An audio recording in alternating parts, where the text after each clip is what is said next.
While the whole team is responsible for being aware of backlog items and completing the work they commit to, one person is accountable for maximizing value through the product backlog. In Scrum, this person is the product owner. They're like the product strategic compass, guiding the team towards what matters most. Their accountabilities include developing and communicating the product goal, creating, ordering, and clearly communicating backlog items, and ensuring the product backlog is transparent and understood by all team members. Now that we know who owns the backlog, let's talk about how to create one. Keep in mind that it's an ongoing process, not a one-time event. That's right. The backlog is a living, breathing document that's being curated continuously based on market trends, stakeholder input, and customer needs. That's a great way to put it, Jessica. So here are the steps for breathing life into your backlog. Step 1, gather input. Collect ideas and requirements from stakeholders, customers, and team members to inform the product goal.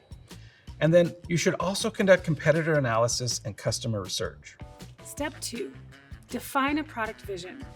Have this vision in mind as you discuss what it's going to take to achieve that product goal.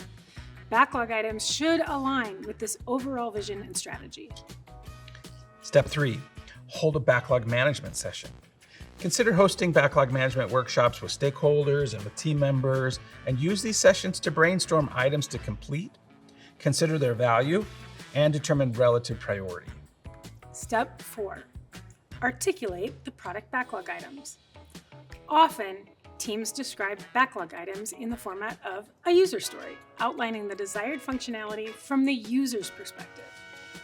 You can conduct user story mapping to visualize the user journey and organize backlog items in a way that helps a team see how the different features and tasks fit together to deliver value. Step 5, refine the backlog with your team. Starting at the top of the ordered backlog, break down larger items into specific actionable items while leaving refinement of lower priority items until they become more relevant. Add acceptance criteria and an estimate for each. Step 6, order the items. And the order should be based on value, cost, risk, and dependencies. And finally, step 7, make continuous updates. As the product owner receives new information, use it to update and refine your backlog continuously. Once you've created a product backlog, the next activity is ordering items and deciding what to work on first. This requires collaboration between team members and stakeholders to align on what delivers the most value. Visual collaboration tools are especially helpful here. A virtual whiteboard can help get everyone on the same page by providing a central shared canvas where you can gather everyone's input. Visualizing your product backlog can help teams understand relative value and complexity.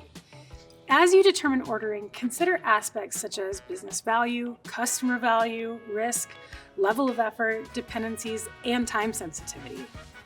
While the product owner is accountable for the final ordering, tools like impact versus effort matrices and others can help identify items with the greatest value. A user story map can help visualize this flow of work.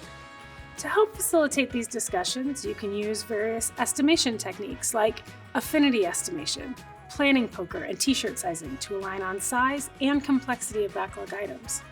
Then gauge the team's understanding through confidence voting or fist to 5 voting. These activities help surface concerns and provide opportunities to discuss different perspectives.